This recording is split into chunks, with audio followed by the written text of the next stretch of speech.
चलो इस next question की तरफ बढ़े। नेक्स्ट क्वेश्चन कह रहा है, थोड़ा आसान वाला पकड़ते हैं। बोर्ड नजर आ रहा है आपको?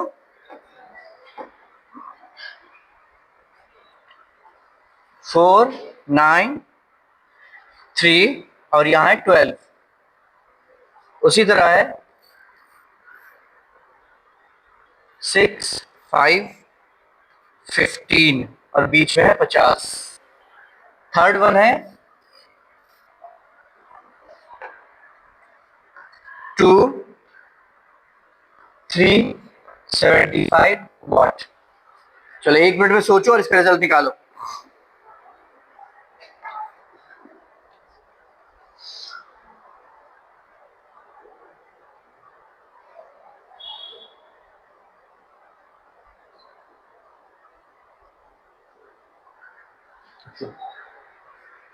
इसका रूल आपने पहचानना है कि रूल क्या है, फिर हम उसके आंसर की तरफ आएंगे।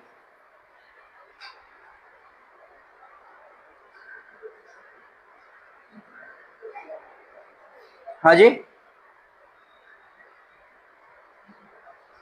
ये है 4, 9, 3। सर्कल ट्रायंगल के अंदर है 12। 6, 5, 15, 50, 2, 3, 75 वॉट।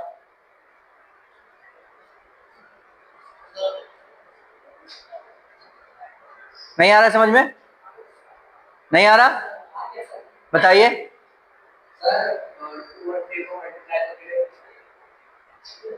हाँ ठीक जा रहा है बेटा।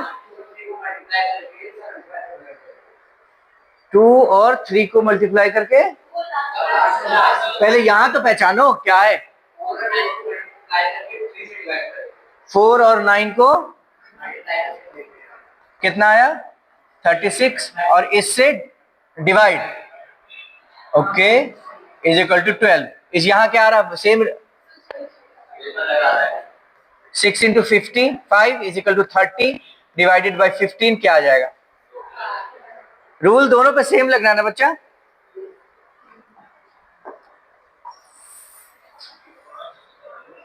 हाँ जी, इसमें मल्टीप्लाई होगा, आपको पहचानना है। देखो कुछ नहीं करना है इसमें। 4 इंटू 9 इंटू 3 कितना होगा?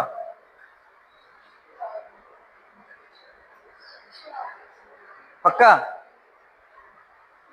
108 हुआ।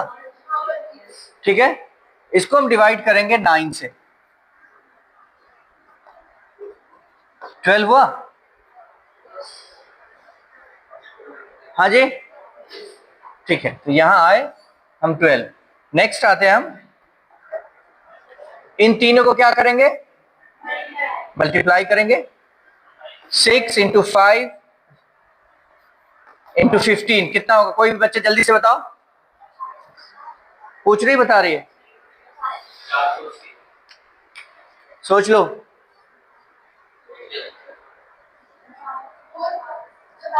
30 इंटू 15 450 होगा। कितना आया? 450 को 9 से डिवाइड करो। 9 5 जा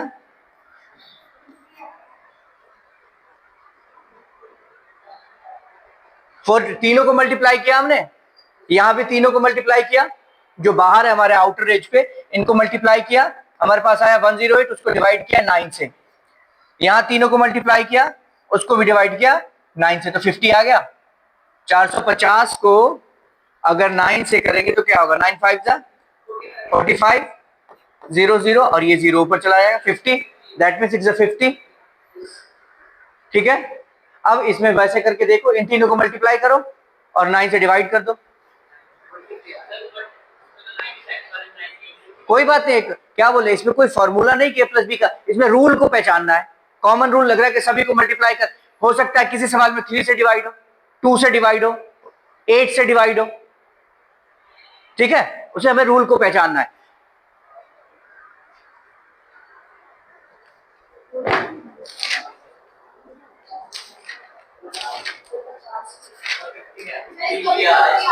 पूछ रहे हो बता रहे हो?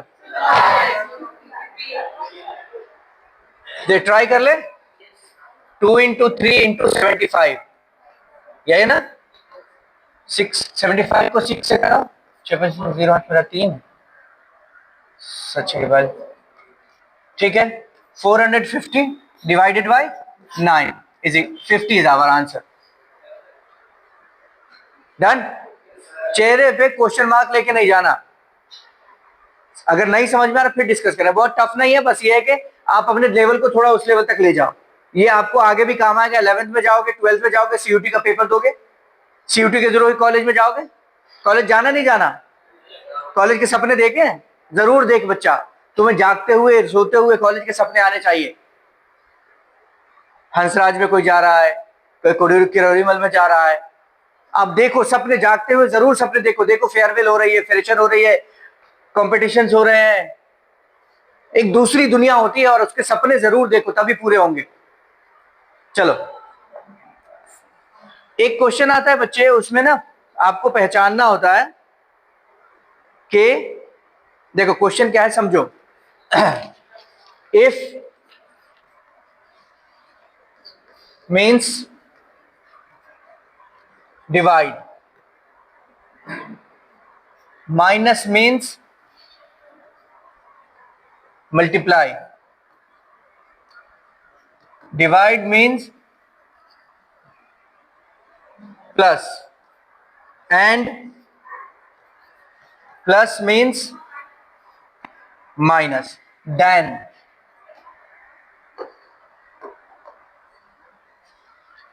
3 minus 15 divided 11 multiply 8 plus 6 is equal to what? ये बहुत आसान है, आप चाहो तो ट्राई करो, जल्दी से कर सकते हो। इसका सीधा क्या है, ये नॉर्मल ऑपरेशन नहीं है, इसके हिसाब से आपको इसे करना है।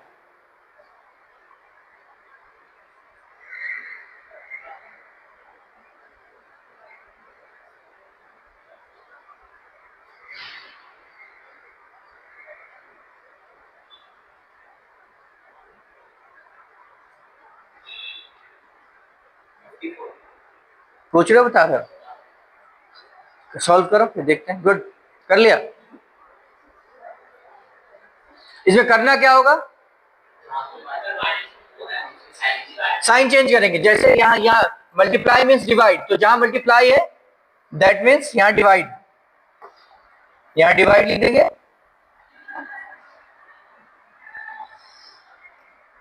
यहां डिवाइड, आगे क्या कह रहा है, माइनस मीन मल्टीप्लाई, माइनस का यहां माइनस है तो यहां इसको मल्टीप्लाई कर देंगे, है ना।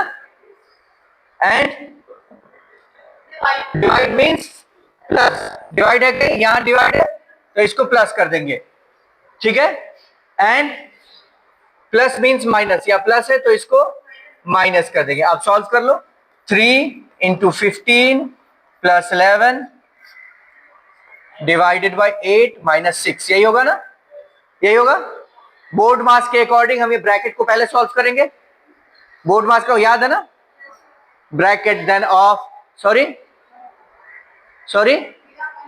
अच्छा देखते हैं किसका। अब इसे कितना, 45 प्लस 11, यही होगा ना।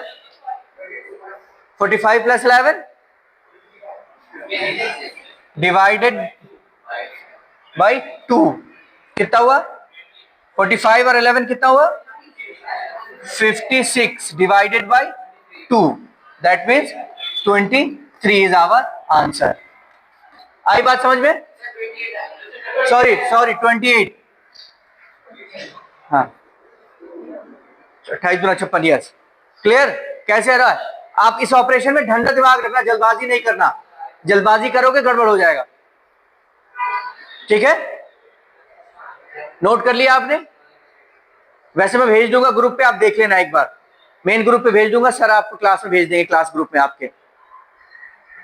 आगे बढ़े, कुछ कह रहे हो बच्चा? एक और सवाल करते हैं इसी तरह का।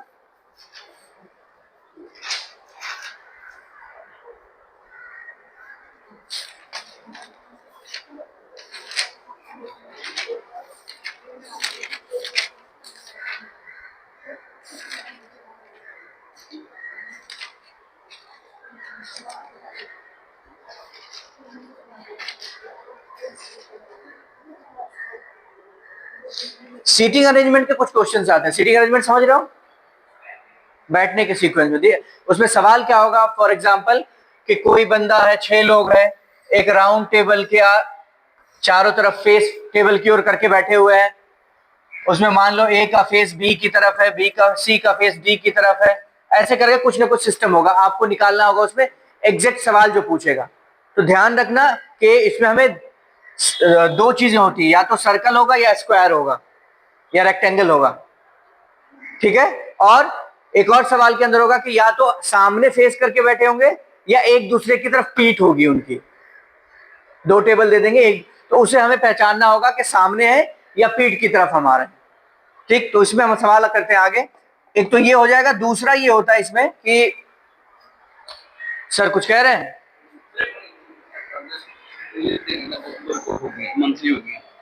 थोड़ी देर में कर लेते हैं सर, थोड़ी देर में करें, इसमें 45 मिनट की टाइम है इसमें। उसके अलावा एक क्लास में 40 बच्चे हैं, मैथ्स में कोई इतना नंबर लाता है, इस रैंक में है, साइंस में इस तरह करके रैंकिंग निकालने की उसके क्लास में कितनी रैंक हो सकती है। या ये दे सकते हैं कि ए बी से बड़ा है, सी डी से छोटा है, ये ऐसे करके इसमें सबसे बड़ा कौन है, उसको बोलते हैं रैंकिंग। एक सवाल है, लिखने की कोशिश करो।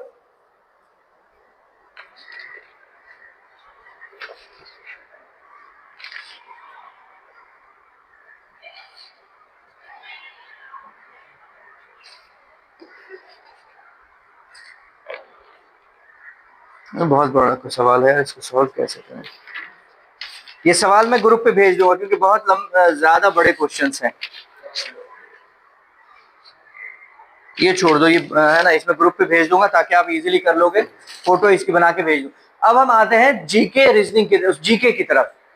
हमने कहा था फिजिक्स, एनटीएससी में physics, chemistry, biology, history, geography, political science और इको, सभी के क्वेश्चन आएंगे, एक एक दो दो, 100 मार्क्स का क्वेश्चन होगा। मालूम है ना क्वेश्चन का पैटर्न कैसा है, एनटीएससी में 100 के क्वेश्चन है।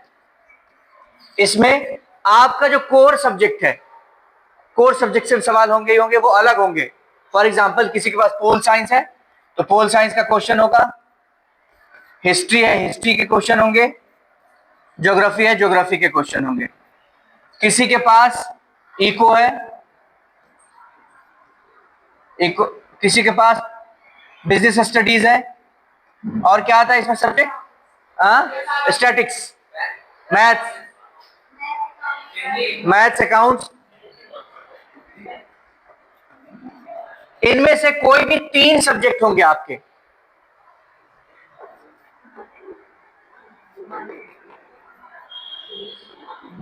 इन जितने भी कोर सब्जेक्ट हैं, ह्यूमैनिटीज और इसमें अगर हम बात करें तो 3 कोई कोर सब्जेक्ट होगा और 2 लैंग्वेजेस होंगे, हिंदी एंड इंग्लिश, ठीक है। और उसके अलावा 25 क्वेश्चन होंगे जीके एंड रीजनिंग का। तो एक चीज ध्यान रखना बच्चे कि सभी बच्चों का कोर सब्जेक्ट लगभग ठीक होता है, क्योंकि जो भी बच्चे इसमें क्वालिफाई करेंगे वो अच्छे बच्चे होंगे, नॉर्मल से थोड़ा ऊपर होंगे, क्योंकि 100 मान ले जिसमें 85, 86 के करीब आएगा उसी को क्वालिफाई होना है, ठीक। तो जो जिन बच्चों के 85 आ रहे हैं उनका कोर सब्जेक्ट तो अच्छा होगा ही होगा। जिन बच्चों ने यहां विन कर लिया ना, उसकी रैंक अपने आप बन जाएगी। 25 में 20 ले आओ, 18 ले आओ, 21 ले आओ, आपकी रैंक बन जाएगी। रैंक बनने का 2 सबसे बड़ा फायदा, एक फायदा कि अपने एक प्रेस्टीज होगी ना, समाज में इज्जत होगी, अपने आप को संतुष्टि मिलेगी कि हमने मेहनत की और हमने उसे अचीव किया। दूसरा आपका फाइनेंशियल फायदा होगा, हर महीने 1000 रुपए आएंगे 12 महीने तक स्कॉलरशिप, 1 साल तक आपको स्कॉलरशिप मिलेगी 1000 रुपए। एक और फायदा होगा, आपको मोमेंटो मिलेगा, सर्टिफिकेट्स मिलेंगे, आपके फ्यूचर में वो काम आएगा, कहीं भी इंटरव्यू के लिए जाओगे तो आपका फायदा होगा। डन। तो थोड़ी सी मेहनत कर लेना, 10-12 दिन रह गए। तो आज मैं ना फिजिक्स के क्वेश्चन डिस्कस करूंगा, 4-5, ज्यादा नहीं, 10 क्वेश्चन हम डिस्कस करेंगे फिजिक्स के।